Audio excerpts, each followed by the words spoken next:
I know it says one. I know it gave us one, but I had to give some because these are seriously the best books that I've read all year. Welcome to my YouTube channel, Loc'D, and today we're going to talk about the mid freak out tag. Every time I have to do this video, not have to do this video like that, but every time this time of year come around and we do this video, I get tongue tied with the name of the mid freak out tag. I hope that's what it is. If it's not, well, it is what it is. I'm filming this at 11 o'clock. This is supposed to go out on my channel at 1.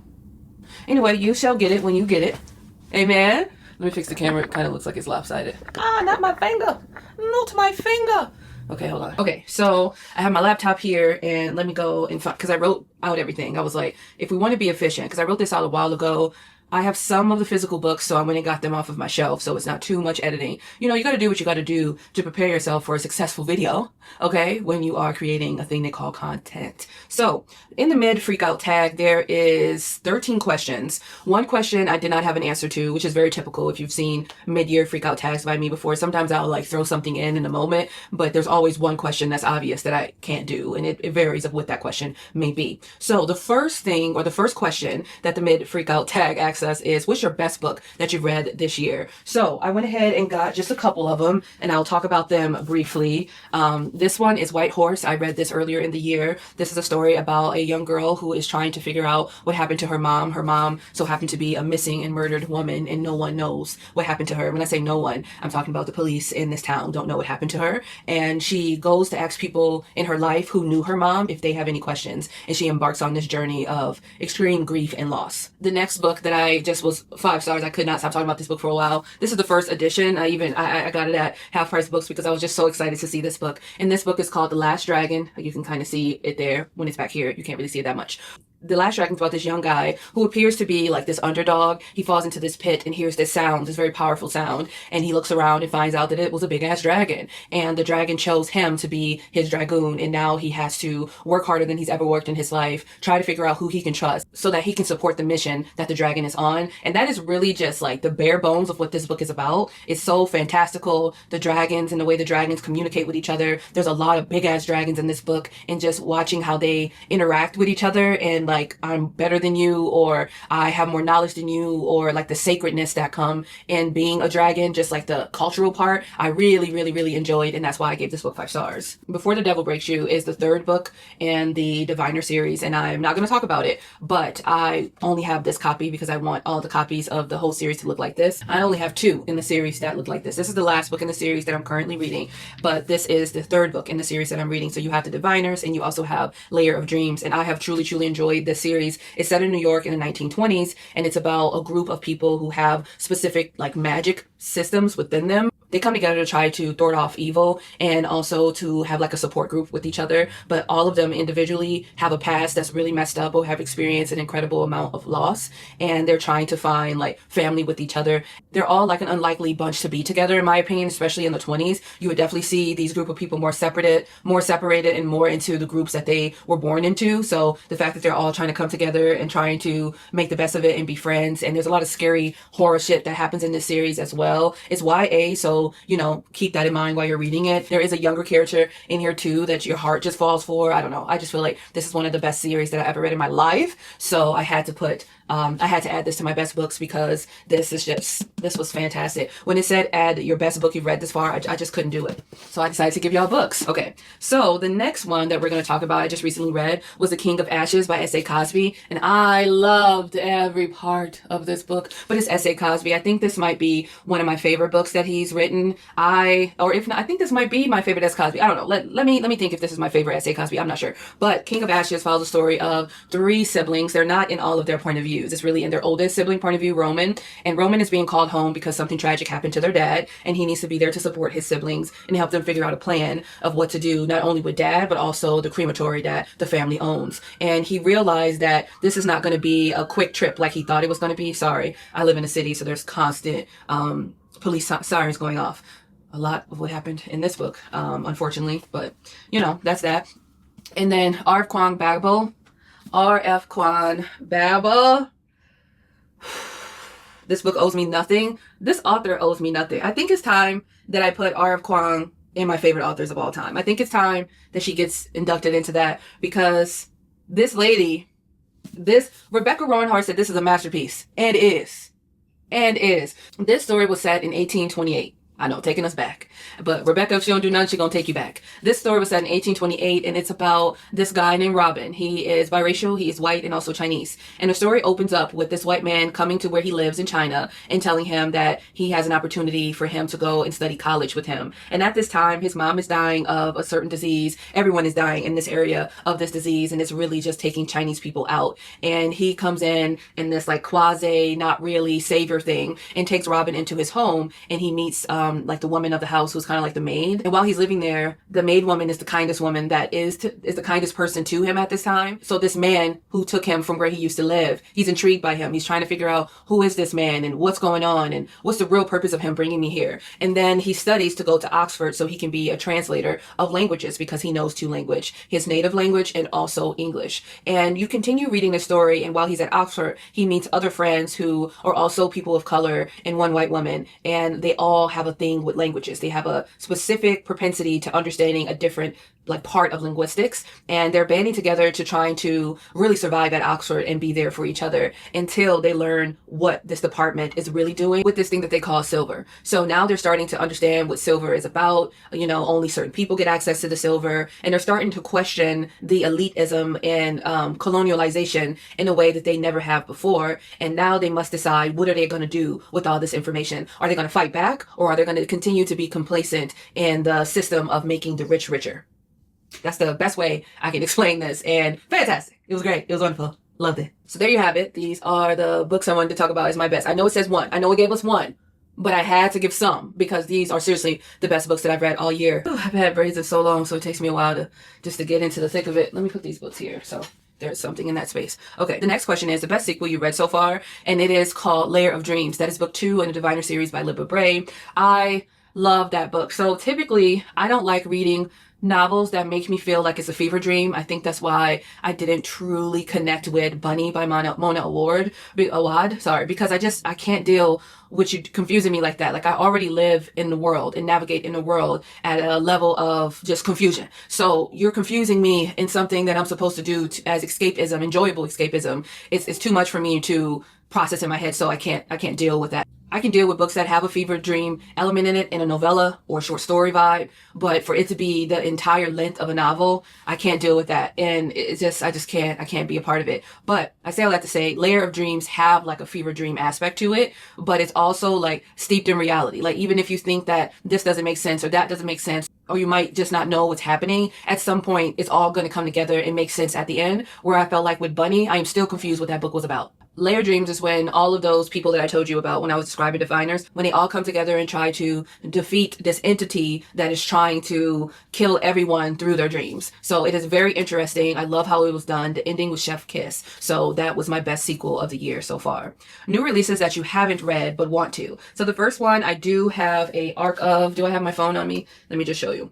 I don't have an arc of it. Sorry. I just have it as a Libro FM when you're a partner with them. It's just like a book that they gave. And I was like, I'm down for everything black. So this is the book right here. It's called The Ghost of Gwendolyn Montgomery. It is a fast-paced book. It has a ghostly adventure. Some say or describe it as sexy. And also it's a publicist at the top of her game, and she must confront her secret mystical past.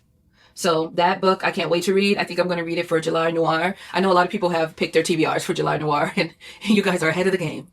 I don't know how I'm going to participate in my own readathon. So yeah, and that's every readathon I do. I'm really just here to provide y'all with the sprints to read them. And sometimes I don't even be knowing what I'm doing until the readathon starts. I'll be like, oh, okay, well, this sounds great. But anyway, the next book that I'm going to read, I think I also have of that one too. And this one is called Misbehaving at the Crossroads by Honoree Fanny Jefferson. And I've read a book by her before, so I was excited to know that she was coming out with another book. And I'll just read you a little excerpt of what the book is about. She explores the emotional and historical tension in Black women's public lives and in her own private life. She charts voyages of Black girlhood to womanhood and the current buffeting of these journeys, including the difficulties of racial gender oppression, the challenges of documenting Black women ancestry, the adultification of Black girls, the irony of Black female respectability politics, the origins of womanism and Black feminism, and resistance to white supremacy and patriarchy. Also, Jeffers showed with empathy and wisdom, naming difficult historical truth represents by both blues and transcendence, a crossroads that speaks. When I read about what this book is about, I think that I I think to me, I really wanted to read it because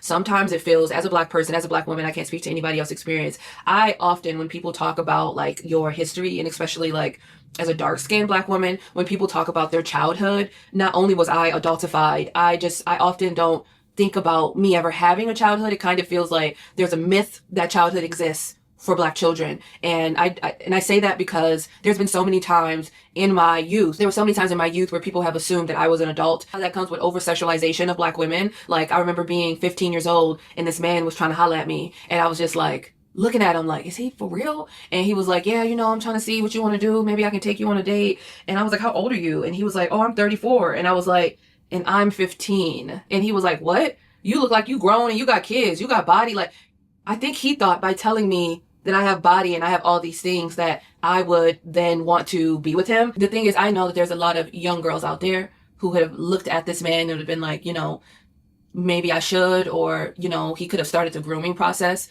But at that time, I've already been in grooming situations, in sexual assault situations where I just was completely closed off to men interacting with me by the time I was 15. I've already experienced so much violence on my body that I could not even engage with him. But that's one of the stories I think about when I think about adultification of young Black girls, of how often, and that wasn't just that one time, it's just one of the things that come to memory, one of the first ones I can remember, because it was just so often that people did not believe my age. And I remember that starting from middle school. No, not even middle school, elementary. People just did not believe my age. And I used to be like, I'm telling you I'm 7. Girl, you ain't 7. You like 12, 14, something. I'm 7. I'm telling you that I am 7. And I think a lot of it has to do with just all the things that this book is going to be about, misbehaving at the crossroad. But it's just like, it sucks when you are born into a world and people is questioning your womanism. People are questioning your age. People are questioning your girlhood, right? T.S. Madison, who is a Black trans woman who has done so many prolific things, like wonderful things for Black trans women, specifically Black trans women in Atlanta. She's recently opened up a house for women who are houseless and need a place to stay or need resources. Like, she's so good in the work that she does as a Black trans woman and helping other Black trans women. And she recently did an interview talking about how that Black women who are cisgender is going to have to come to terms with the fact that the violence on Black trans women, dark-skinned women, will also be it's also at our front door, because when you're darker in the Black spectrum, you are viewed as more masculine than if you were not. And that's just how I feel. I definitely agreed with T.S. Madison when she said that, because there's so many times that I'm in a group with other Black women who are lighter than me, and I'm usually the darkest one, and then I have another friend who might be darker, and we get handled much differently than the women who are lighter. There's times that I have literally showed up looking the way that I am, and people will still be like, okay, sir, have a good day, sir. And I'm like, what the fuck? And usually I don't say anything. And the reason why I don't say anything, because I have learned that I have a Black quota. I have a daily quota, or I'm going to crash out. And I also want to ask myself, is this a smart thing to question this man for calling you a man? Like, there's levels to it. It's like, why are you upset that this man is calling you a man? Is there some internal transphobia I need to work on? 1. 2, is this man being disrespectful and playful by calling my features masculine? Like, it's so many things that go into my head when those situations happen. And one is like, if I correct you, even lovingly, because it doesn't matter really things that I say, people take it as aggression because I'm a tall, Black, dark-skinned woman. So it's like, all these different things that I have to go into my head. Safety is number 1. Like, am I in a group with other people that would have my back? Am I in a situation where I can fight this man? Like, do I need to fight this man? Like, this man tripping, let him do whatever he's doing, like, kind of thing. So it's like all these things that come into my mind. The reason why I felt so drawn to this book, and I know I'm just rambling on, but I just wanted to add that context. Another book, not to keep showing you guys all these books that I got from Lebo FM, another book that I'm excited to read is This Is Not a Ghost Story by Anne-Marie. The reason why I want to read this, and sorry y'all, my allergies are getting ahead of me because the brim of my nose is really itching, so I'm not going to be able to edit out all of that. But the reason why this story calls to me because it's Anne-Marie. Anne-Marie was one of my favorite female singers when I was younger. I was truly, truly, truly and utterly obsessed with her. This is not a ghost story by Anne-Marie. It tells a story of a Black man who walks into the light to find himself in Los Angeles, where he becomes an instant celebrity for being the first visible and verifiable ghost. But he's also trying to get back to where he was, and he also has a memory issue as well. And then there's somebody who is latching on to him. I think it was the mayor latching on to him to try to get him to figure out like where he wants to go, if he wants to like continue this thing that he's doing with this guy, or do he wants to go off on his own and find his own path so that he can get back to where he was. Again, trying to cut down the editing. So the next book that I'm excited to read, that was a new release and haven't come out yet, is Death of an Author. This book is actually signed.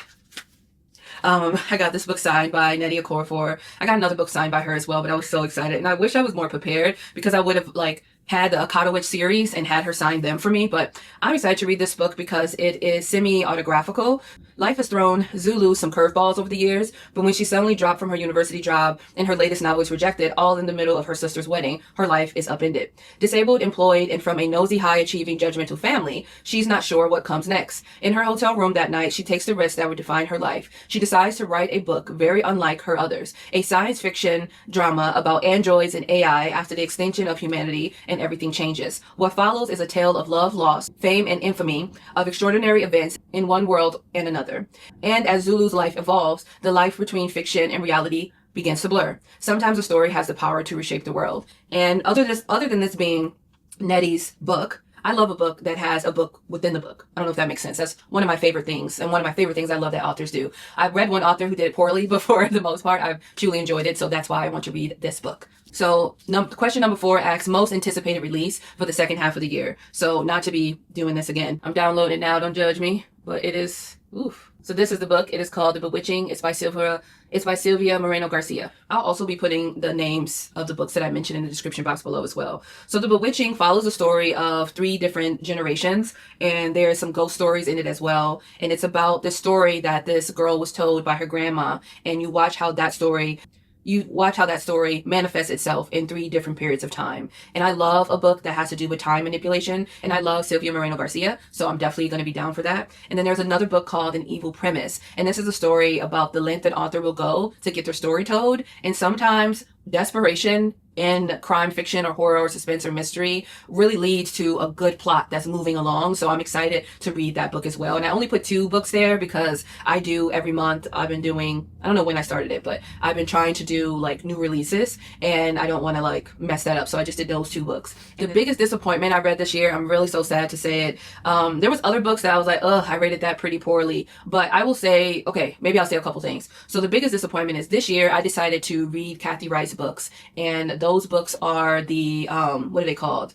They're from the TV show Bones. And I was like, I'm going to read them all because I read like the last 5 or 6, but haven't read the beginning. And I got to book 8 because I was like, I'm going to read, I think it was like 2 books a month, and then I'll be done in December. And I stopped doing that project because Kathy Wright has a lot of like is not real literature in her books. There's a lot of like, at some points you're thinking like she's writing about indigenous people in a good way, and then in some aspects it's not.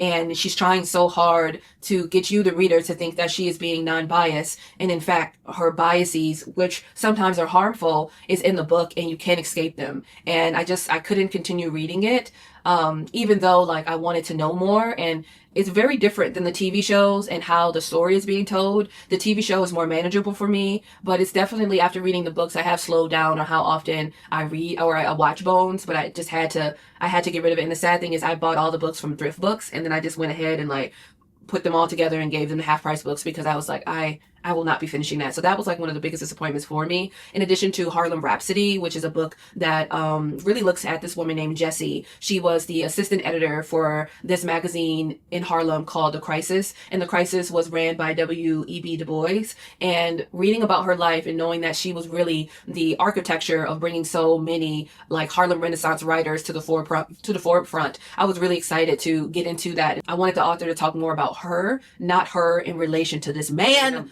W.E.B. Du Bois, who to me, misogyny was so fucking thick. And to me, I'm very sensitive to misogynoir because I'm a Black woman. And I don't know if it was just my headspace or what it was, but I just really couldn't get into that book. I thought the book was going to be something totally different than it was. And it felt like majority of the book was her pining over a man who was never going to choose her, and pining over a man who was not going to help her advance her career. And I understand that like for the time that it was in, if there was any like progressive things happening in their relationship or her as a woman, it would kind of be outside of the context of the years and when the book was told. But I do think that the book would have been more enjoyable for me if the focus was just on Jessie and her craft. Rather, if she gotten to be the editor of The Crisis or not, I would have liked it more if it was just about Jessie and her craft and maybe a fling here or there, you know. But W.E.B. Du Bois' character was insufferable, so I was disappointed by that. Question number 6 is the biggest surprise. So to me, The Last Dragons that I talked about earlier was the biggest surprise to me because I was not expecting to love dragons as much as I did read, what was it, The Fourth Wing, and that was my first time reading a dragon book, and I was like, I love this. And then I found out that there's this whole world of dragons. I've been reading a lot of dragon books recently, and The Fourth Wing is kind of just really further down than I thought it was, because it's like, when you read other dragon books, you're like, The Fourth Wing was just smut. It was just a lot of smut and very little dragon, and I needed more dragons, and that is what this gave. So this was my biggest surprise. I hate that my nose won't stop itching, but I'm having some allergy stuff happening, which I did not plan on when I was filming this video. So my favorite new author will have to be Chuck Tingle. This year I read Bury Your Gaze, and just it felt like I was watching a movie while reading. It was very cinematic in how it was written to me, and just this one character who's just staring and smoking a cigarette and not saying anything. I just thought that horror aspect was done really well. I love characters in horror who just like don't even do anything, and their presence just scares the shit out of you. So I really enjoyed that while reading that book. I don't enjoy that in real life. I enjoyed it in the novel, okay? My new fictional crush, which this is the question that I usually skip every year because I'm like, I'm not out here crushing on nobody. However, if I had to choose someone that I would crush on, it would be Sam in The Diviners. And I would say like crush is too big of a word. It's just like a loved character, like a character who if I was that age, would have been like, I would have dated him. And Sam is just such a lovable character. And The Diviners, like at first you're like, man, he a little thief, or you're like, he's going through something, or he's holding a secret. And there was a part in The Diviners where one of the characters was emotional about something, and she went into her room and she closed the door and she was crying, and he was trying to support her, and she didn't hear him, and he was like, trust me, speak to me, I know you more than you'll ever know, or something like that. And I was like, that's when I like started to like him, because I'm like, he has layers, he has something else happening that's going on that I don't know yet, but there's a reason why he said that, because I think he actually relate to the sadness that this character is feeling. I don't know why that scene right there changed it for me. And then when I continued to finish The Diviners, I realized like, and that is why the author, Libba Bray, pen is hot, because she connected that dot. When she left that breadcrumb for me, I was able to complete it and find the whole damn slice of bread at the end. Number 9 is your newest favorite character, and I would have to say it is Good Stab in The Buffalo Hunters by Stephen Graham Jones. I just felt like the way that he was telling his story, the things that happened to him, whether good or bad, the things that he did, I truly, truly love the honesty and how he talked about his life, and I think that was just beautifully done. Books that made you cry. Whew, I usually don't have anything to say about in this regard as well. Actually, so the last 2 sentences I cried in S.A. Cosby Kings of Ashes. I cried several times in Babel because I don't know if a lot of you guys know, but I will be studying soon to be a linguist. So that will be my second career at some point of my life, is studying linguistics. And this right here, I was crying. And then White Horse, I cried several times. I actually did a vlog on it, and you will see me bawling several times. White Horse definitely took me out. And then another book I wrote on here was The Buffalo Hunter. I definitely teared up at some different parts, and like a tear eventually fell, but I definitely teared up on those. A book that made me happy, hands down, Only for the Weak by Natasha Bishop. If I ever get a copy of this book, I want to make sure that I get it signed by her one day. This book was everything to me. It follows the story of there's 2 sisters, and the oldest sister was dating this guy, realized that it wasn't going to work out for her. So she broke up with him. The other sister, her youngest sister, found the guy, started dating the guy, and then they got married. And she ends up being the bridesmaids in the maid of honor, in her sister's wedding, the oldest sister. And the oldest sister was being so verbally accosted by her youngest sister all the time, and was treated pretty poorly by her sister. By everyone seeing it, everyone noticed it. She kept taking it in because she's like, this is her wedding, she can do what she want to do. And then while she's at this wedding, this man comes who she knew, but then was like, now I'm feeling like I'm having like an attraction for him or whatever. They made a deal so that in a week we'll have fun, and then we'll cut it off, because he was really sad of seeing how her sister was treating her. And just the love story in it was just so beautiful. It was so beautiful. It was so beautiful. So I loved it. It was just wonderful. The next one I skipped is like the most beautiful book you've bought this year. I don't know. I would say, like, because I did buy this one this year. Most of my books aren't that pretty. I do have an Immortal Dark that's like a little different, but I just bought that book because I liked that book. I didn't care about, and actually the spread edges on the side of that book is raggedy. So this one I think is really beautiful. As you can see that blue, but I'm going to show you the real beauty of it. This thing is Gorgina. That's the real beauty of that book. So I went ahead and chose that. Let me go ahead and put my sleeve back on, because who got time to be having sleeves running around. And then also I think that the art of this dragon, the how this kind of like has that full look to it, and I also like the spine of it as well. So yeah, it's super dope.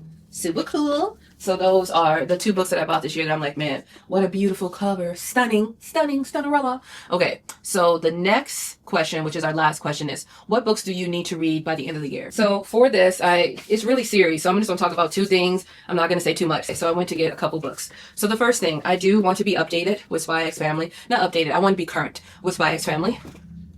I got this book recently in the mail. It is called The Conjuring of America, Mojo's Mermaids, Medicine, and 400 Years of Black Women's Magic by Lindsay Stewart. I want to finish this book. It comes out July 29th, so at the end of the month, and I'm hoping to read this book for July Noir. So I'm hoping to get to that book.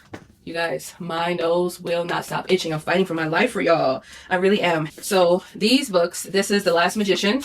I just finished this book. It's 5 stars. It's actually one of my favorites too, but I had to cut myself off. So I love this book and I need to finish. I think I just started The Devil's Thief, I think. Either way, I need to finish this series by the end of the year. And I'm hoping to finish this series by the end of the year.